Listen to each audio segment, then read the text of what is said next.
Conseil national du patronat du Mali, le bureau dirigé par Mamadou Sensing Koulibaly a animé une conférence de presse hier. L'objectif, selon les organisateurs, était de dénoncer les hold-up électoraux.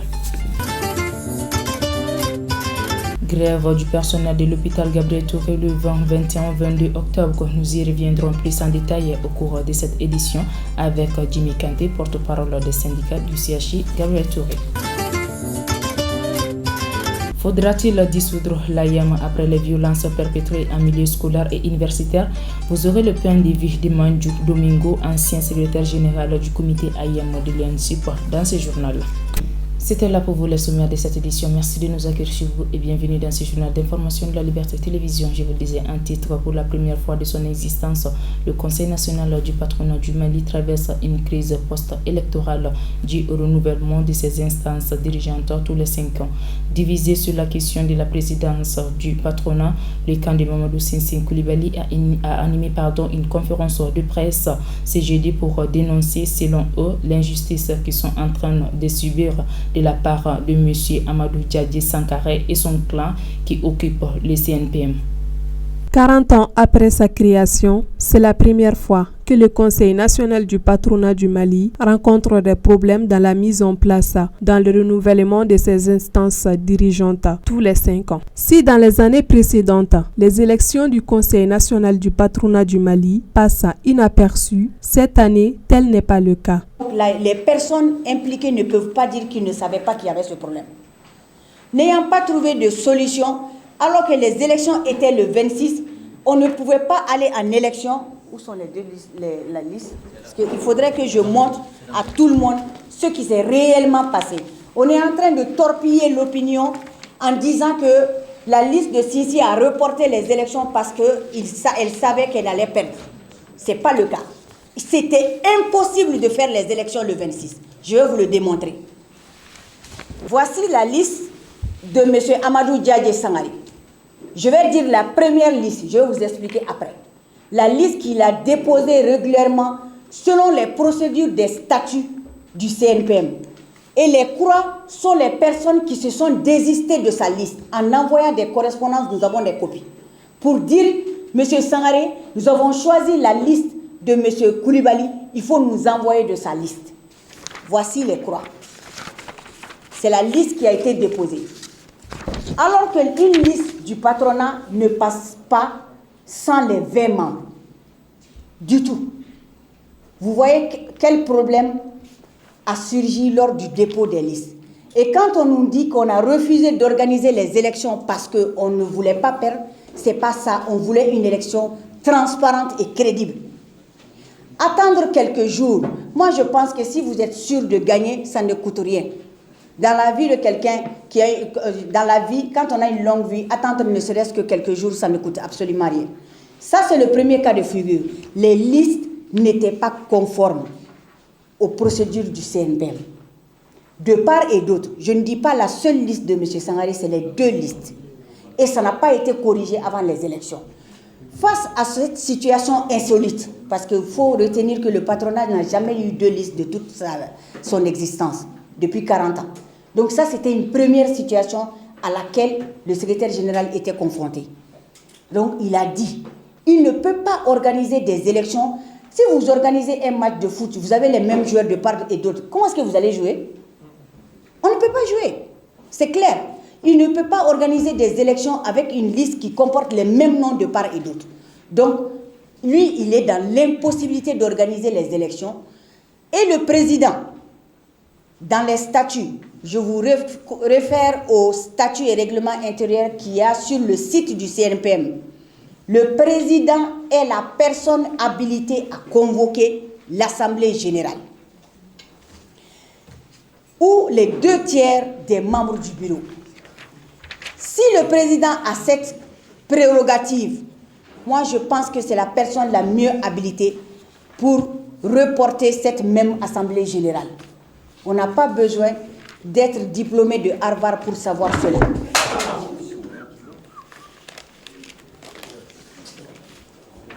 Donc le président a donné mandat au secrétaire général de reporter les élections. En attendant de convoquer une réunion de bureau pour statuer sur la nouvelle date de l'Assemblée générale. C'est ce qui s'est passé. Maintenant, la mascarade d'élection qui a eu lieu le 26, une élection qui a été reportée, un seul membre d'un bureau ne peut pas décider de maintenir une élection. Ce n'est pas possible. Juridiquement, ce n'est pas possible. Jurisprudence, ce n'est pas possible. Encore moins la doctrine, ce n'est pas possible. Une seule personne ne peut pas dire « je ne suis pas d'accord, je maintiens la date des élections ». Non. Ils ont fait référence à un comité statutaire du patronat. Ce comité statutaire n'a aucun pouvoir décisif. C'est un comité qui est là à titre consultatif. On le consulte quand on veut. Et son pouvoir s'arrête là. Il ne peut pas organiser les élections. Il ne peut pas décider de l'opportunité de maintenir ou pas les élections. Donc ça, c'est du dilatoire. Nous, on ne tient même pas compte de ça. Pire, le président du comité statutaire qui a écrit pour dire qu'on maintient les élections est candidat sur la liste de M. Diadje Amadou Sangaré. C'est écrit ici. Il est là. M. Almami Ibrahim Nafo, il est candidat sur sa liste. Un candidat ne peut pas être juge et parti. Ce n'est pas possible. Donc, il ne faut pas qu'on trompe l'intelligence des Maliens en racontant des choses. Nous avons reporté les élections, nous avons fait la réunion de bureau et il a été décidé, le président a décidé, puisque son mandat arrivait à terme le 10, il ne peut pas attendre que son mandat finisse pour organiser de nouvelles assemblées générales, sinon on va dire autre chose. Donc il a décidé, de par les pouvoirs qui lui sont conférés, d'organiser l'assemblée générale le 8 octobre. Partant de ce fait, avant le 8 octobre, quand il a été décidé d'organiser l'assemblée, une correspondance a été adressée à M. Amadou Diadje Sangaré pour lui demander de corriger la liste et de la déposer avant le 6, afin de pouvoir procéder normalement encore à une élection crédible et transparente. Le 6, l'huissier instrumentaire est resté au patronat jusqu'à minuit, 0h. Aucune liste de M. Sangaré n'a été déposée. Donc nous étions obligés, pour ne pas être forclos dans les délais, pour ne pas dépasser le mandat du bureau actuel en son temps, d'organiser les élections. Et Dieu faisant bien les choses, ça s'est très bien passé. Nous avons eu plus que le quorum. Les élections ont été faites devant deux huissiers instrumentaires indépendants qui ont constaté les votes. Les gens sont venus voter, ils ont émargé et toute la documentation sur les votes et les procurations existe. Donc nous, on n'a pas besoin de cacher des informations à qui que ce soit. On n'en a pas besoin. Maintenant, ce qui s'est passé, parce que vous avez hâte certainement de comprendre l'évolution actuelle de la situation, nous avons fait le vote le 8. Les élections se sont bien déroulées le 8. Le mandat du président et de son bureau arrivant à terme le 10. Donc on était supposé, nous le nouveau bureau, prendre fonction le 12 qui est lundi. Grande est notre surprise quand le lundi, l'accès de tous les locaux ont été fermés par la force de l'ordre. On était étonnés, on ne savait pas pourquoi. Vous et nous, on a pris connaissance de la situation le lundi en même temps. Moi, je pense que nous sommes les premiers concernés. Le bureau qui a été élu le 8 octobre est concerné par cette situation. Il faut que les gens sachent que ce n'est pas un problème ou ce n'est pas une situation qui concerne uniquement M. Sangaré et M. Koulibaly. C'est ce qu'on a tendance à comprendre sur les réseaux sociaux. Non. Le CNPM, c'est une liste de bureaux, c'est une équipe, un groupe. Quand vous êtes sur une liste, vous constituez un bloc sur ce groupe-là. Ce n'est pas M. Koulibaly qui est en cause. Ce n'est pas M. Sangaré qui est en cause.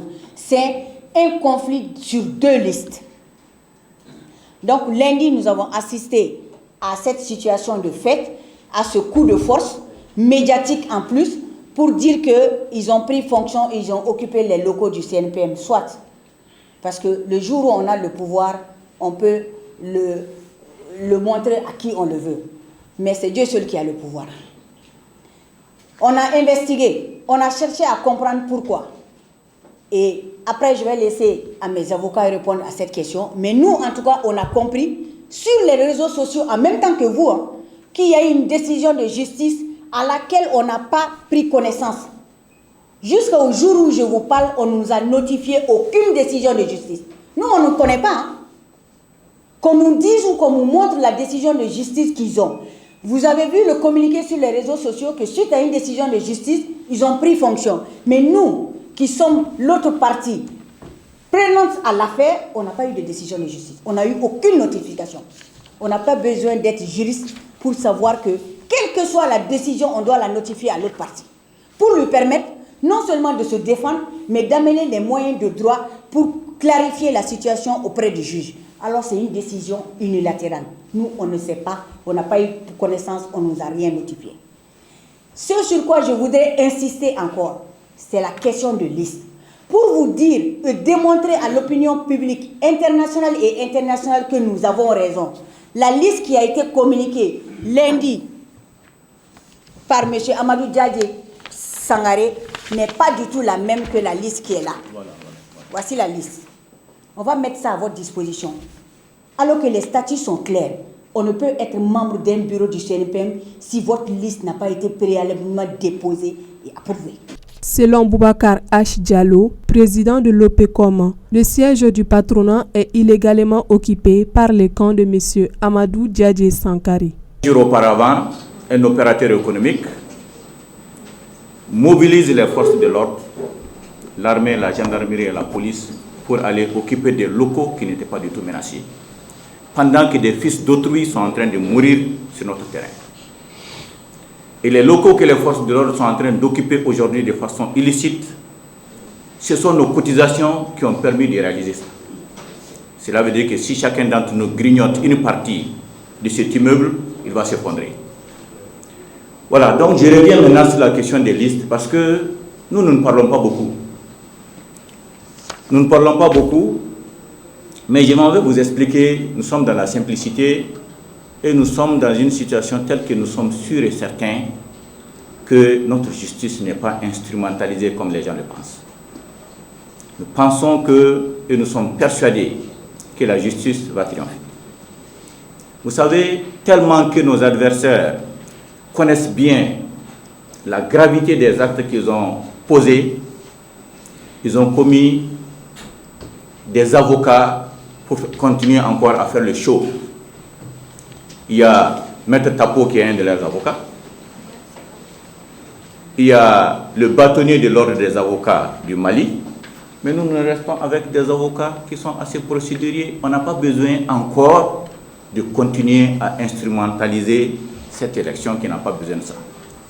Quand on parle de liste, une élection, liste, s'il venait de parler d'un certain nombre de la composition du corps électoral.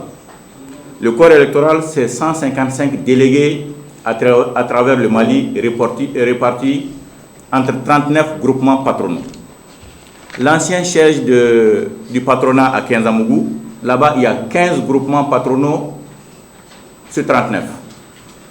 Dans les régions, il y en a 7. 15 plus 7, ça fait 22. 39 moins 22, ça fait 17. Les 17 sont répartis entre Nyarela et la C2000. Donc, toute campagne, là où il y a pratiquement la moitié des délégués, 15 groupements patronaux multipliés par 5, ça fait 75 sur 155. Mais nous, on ne voit pas où est-ce qu'il faut faire encore campagne. Et ensuite, chacun d'entre nous a les numéros de téléphone de chacun des délégués et dans l'agenda du patronat qui est édité chaque année. Donc c'est pour vous dire qu'il y a un hold-up qui a été préparé de longue date. C'est ça qu'il faut que vous compreniez. Quant à Maître Sékou Bari, avocat de M. Mamadou Sensien Koulibaly, une requête aux fins de rétraction d'ordonnance a été déposée au tribunal de la commune Kata de Bamako. C'est des statuts et un règlement intérieur qui gèrent le Conseil national du patronat malien. Les mêmes statuts sont suffisamment clairs. Quelques articles seulement pour votre gouvernement. L'article 6 parle de l'organisation et de l'Assemblée générale. La composition, on dit qu'il faut 2 représentants des conseils patronaux régionaux, c'est-à-dire 2 représentants par région et 5 représentants des groupements professionnels.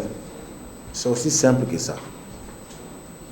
Et l'article 11 des statuts, certainement ils vont vous communiquer ces statuts, dit que c'est un scrutin de liste et il faut au minimum 20 personnes sur chaque liste. Autrement dit, si Mme Berthe est candidate, il faut qu'elle soit avec 19 autres personnes pour que sa liste passe.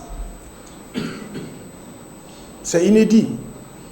Et peut-être on va toujours s'attendre, quand on fait des projets de statuts, les statuts ont été créés conformément à la loi portant code du travail au Mali, parce que c'est un syndicat d'employeurs, donc un groupe de pression d'employeurs pour faire prévaloir les intérêts, pas individuels d'une corporation, mais de l'ensemble du secteur privé malien, donc des employeurs. Je disais, chaque liste doit comporter 20 personnes. Et le secrétaire général, c'est l'administrateur, c'est l'exécutant des décisions qui vont être prises par l'Assemblée ou entre les assemblées par les membres du bureau. Donc c'est lui qui est le chef de l'administration du patronat, qui habituellement a toujours organisé ces élections-là. On nous a dit, Moussa Bala Koulibaly a fait 30 ans, ça n'a jamais eu de problème. Après lui, M. Mamadou Sidibé, c'est ça, a fait 5 ans, il est parti.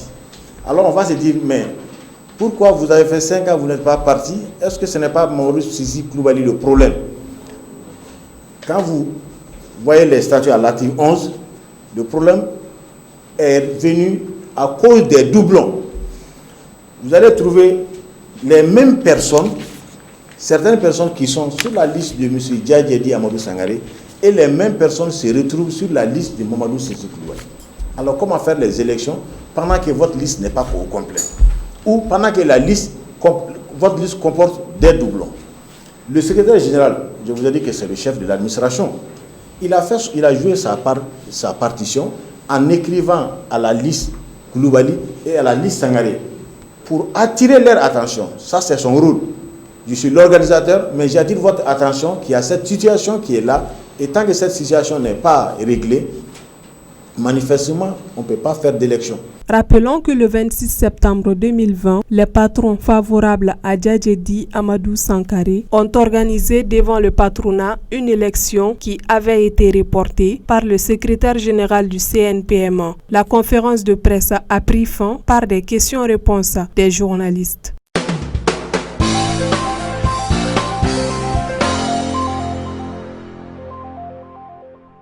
Au niveau de l'hôpital Gabriel Touré, le comité syndical projette une grève de 72 heures du 20 au 22 octobre. Le comité syndical revendique la non-satisfaction de 13 points, parmi lesquels le paiement intégral et sans délai de l'INPS des arriérés, des reversements de quote-part de l'AMO, des allocations familiales. Pour plus de détails, écoutons Jimmy Kanté, porte-parole des syndicats du CHU Gabriel Touré, au micro de Kadiatou Guindo et de Roger Kanouti. Vous savez, depuis un bon moment, l'hôpital Gabriel Touré est confronté à beaucoup de difficultés. D'abord, des difficultés d'accès à l'hôpital, les alentours de l'hôpital qui sont occupés de façon anarchique, des usagers qui arrivent avec leurs malades dans les voitures qui n'arrivent même pas à accéder à l'hôpital, des conditions de soins qui se sont considérablement détériorées, le plateau technique qui laisse à désirer, et un personnel totalement démotivé. Et face à cette situation, nous avons été confrontés à la pandémie à coronavirus. Et donc nous nous sommes dit qu'en cette période, il faut peut-être observer une trêve et s'occuper d'abord de l'urgence. C'est vrai que la pandémie n'est pas maîtrisée totalement, mais il y a une accalmie. Donc nous profitons de cette accalmie pour essayer de trouver des solutions à un certain nombre de problèmes qui sont liés aux conditions d'accueil, des soins et d'hospitalisation. Également à l'avènement d'une saine gouvernance hospitalière. Il y a aussi des problèmes de motivation. Donc c'est pourquoi nous avons déposé depuis le 5 octobre sur la table du gouvernement un préavis de grève portant sur 13 points. Il y a une catégorie de personnel qui attend leur dû, leur accessoire de salaire depuis plus de 6 mois, c'est trop. C'est vrai que des primes ont été proposées par le président de la République, des primes dont on n'a jamais vu. Mais dans nos revendications, nous ne parlons pas d'argent. Nous parlons de comment accueillir, soigner et hospitaliser des patients dans des conditions dignes. Nous avons aujourd'hui des salles d'hospitalisation et précisément en pédiatrie et à la réanimation qui ne sont pas du tout dignes d'accueillir des êtres humains. Vous pouvez être dans votre salle et l'eau des toilettes peut chanter du toit. Et là, c'est vraiment très déplorable. Donc voilà pourquoi nous avons dit qu'il fallait trouver une solution à ces différents problèmes-là. Il y a aussi un fait qui est très important, qui concerne les conditions d'hygiène. Venez aujourd'hui à l'hôpital Gabriel Touré pour vous soigner d'une petite grippe. Vous pouvez attraper une maladie nosocomiale beaucoup plus grave. Et nous avons dit qu'il faut vraiment faire un système de drainage des eaux usées afin que ces cafards, ces rats, ces moustiques qui envahissent l'hôpital puissent trouver refuge ailleurs. Un hôpital doit être l'endroit le plus propre, mais ce n'est pas le cas chez nous. La plupart de ces revendications, c'est certes pour améliorer les conditions de travail, mais c'est pour mettre ceux qui sont hospitalisés, ceux qui sont évacués et ceux qui choisissent de venir se faire consulter à Gabriel Touré, vraiment les mettre à l'aise. Absolument. Vous savez, nous sommes un syndicat très responsable et tout le monde peut le dire. Le ministère de la Santé a reçu plusieurs correspondances pour attirer l'attention sur la dégradation de l'outil de travail et sur les différents problèmes que je viens d'énumérer. Nous avons un cadre de concertation permanent avec l'administration hospitalière, mais ce cadre de concertation est devenu une sorte de grain où on parle, on rigole, mais où les problèmes ne sont pas du tout résolus. Nous avons tiré plusieurs fois sur la sonnette d'alarme à travers des communiqués dans des médias pour prendre l'opinion nationale et internationale à témoin sur ce qui arrive à l'hôpital le plus fréquenté du Mali. Malheureusement, aucune de ces stratégies n'a permis de trouver des solutions à ces problèmes. Et c'est pourquoi nous avons déposé un préavis. Et un préavis pour un syndicat responsable et surtout du secteur de la santé, ça fait toujours mal. Ce n'est jamais de gaieté de cœur qu'on dépose un préavis. Mais ce préavis est déposé pour prendre l'opinion nationale à témoin qu'il y a des choses qui ne marchent pas et que si des solutions ne sont pas rapidement trouvées, et vraiment la population malienne peut beaucoup en souffrir. Actuellement, au ministère de la Santé pour des négociations qui ont débuté depuis hier. Et pour l'instant, nous sommes au 5e point sur 13. Nous avons un accord sur un seul point pour l'instant. Et sur les 4 autres points, nous avons des accords partiels. Donc à ce rythme, j'ai peur que nous ne parvenions à un accord global. Et si nous ne trouvons pas d'accord sur les points cruciaux, nous observerons la grève à partir du mardi 20 octobre pour s'étaler sur les journées du mercredi 21 et jeudi 22. Et voilà. Et si des solutions ne sont pas trouvées, à l'issue de ces 72 heures de grève, nous allons réunir encore le personnel de Gabriel Touré en assemblée générale et nous déciderons de la suite des événements. Mais une chose est sûre et certaine, nous sommes déterminés à soulager vraiment nos militants et aussi les usagers qui viennent à Gabriel Touré. Le mot de la fin, c'est un appel aux plus hautes autorités du pays. L'hôpital Gabriel Touré est l'hôpital le plus fréquenté du Mali. C'est l'hôpital le plus important du Mali. Chaque fois que vous entendez des sirènes siffler dans la ville, c'est dans 90% vers Gabriel Touré qu'elles se dirigent, ces ambulances-là. Quand il y a une catastrophe, quand il y a des inondations, quand il y a une citerne qui brûle, quand il y a un incendie, quelles que soient les catastrophes au niveau du Mali, quand il y a des accidents entre des bus, entre des cars, quand il y a des blessés au centre et au nord du pays, les gens sont acheminés prioritairement vers Gabriel Touré. Et dans cet hôpital, aujourd'hui, il y a des choses les plus élémentaires qu'on ne peut pas faire.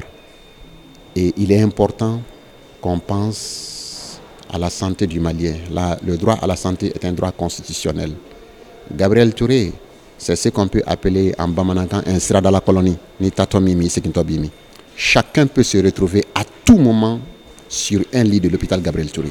Qu'on soit malien ou pas, quand on vit sur le territoire du Mali, on peut venir à Gabriel Touré.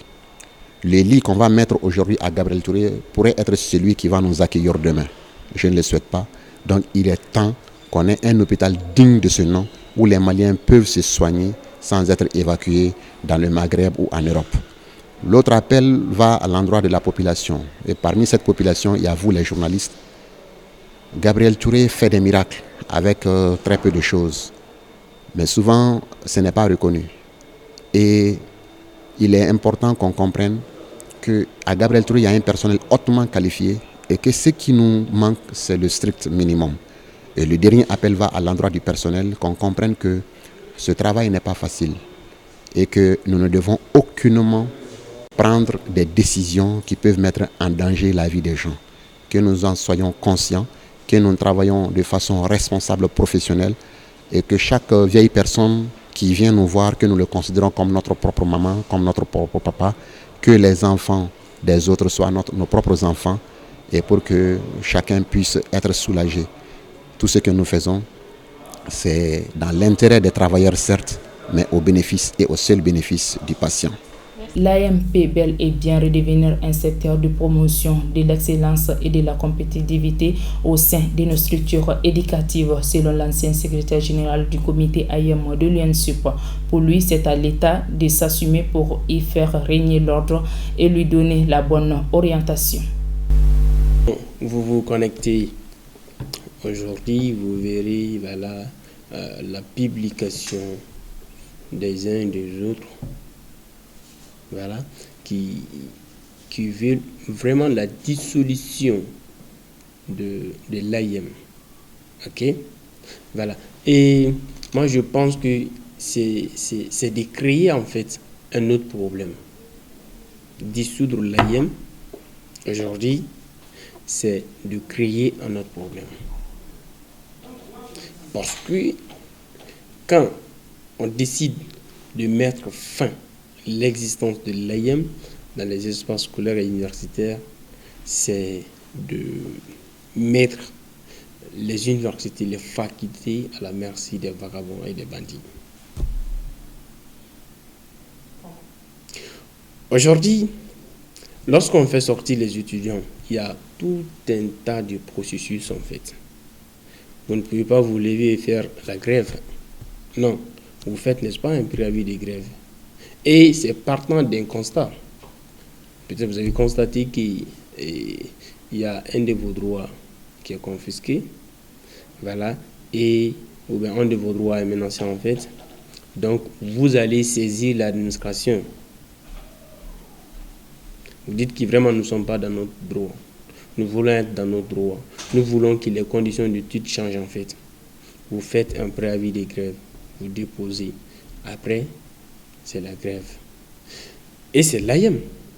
Mais s'il n'y a pas l'AIM, vous pensez que les étudiants vont rester comme ça lorsque les conditions se dégradent? Non. Il y a un groupe d'individus, un groupe d'étudiants qui vont se réunir. Et plus généralement, les bandits, les délinquants, ok, qui vont se réunir. Et lorsque ça ne va pas seulement, ils vont venir sortir les étudiants. Ils peuvent agresser, n'est-ce pas, les professeurs, tout le monde en fait. Et tu ne peux pas situer la responsabilité. Tu peux indexer qui a fait sortir les étudiants? Personne. Il n'y a pas une structure.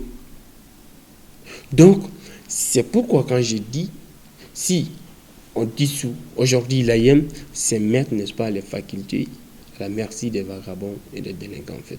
Aujourd'hui, il y a beaucoup de vagabonds qui ont peur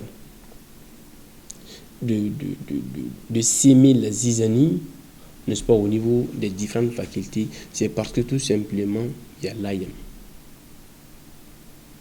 Parce que, en vrai dit, même si, quelque part, ça ne va pas, l'AIM est critiqué. Certes, tout n'est pas rose sur l'AIM aujourd'hui, mais moi, je n'appelle pas ça la dissolution. Parce que la dissolution, à mon avis, ce n'est pas la solution. Mais je voudrais qu'on redresse un peu, qu'on revoie un peu la gestion de l'AIM, qu'on sensibilise le militant de l'AIM. Sinon, la dissolution, ce n'est pas du tout la solution. Ce n'est pas du tout la solution. Parce que quand vous allez dissoudre l'AIM aujourd'hui, même si vous allez changer le nom, mais est-ce que déjà les étudiants, ils ont l'image de l'AIM dans leur tête, même si on va changer à une autre association estudiantine, les étudiants ne vont pas l'adhérer. Ce sont les mêmes membres de l'AIM qui vont revenir. Donc moi je pense que le terme, c'est de revoir un peu le fonctionnement de l'AIM, revoir un peu, travailler un peu sur le comportement des membres de l'AIM, les sensibiliser, les faire croire que la violence n'est pas une solution.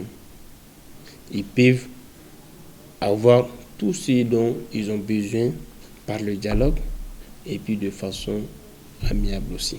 Ainsi prend donc fin ce journal d'information. Merci de l'avoir suivi et bonne suite des programmes sur la Liberté Télévision.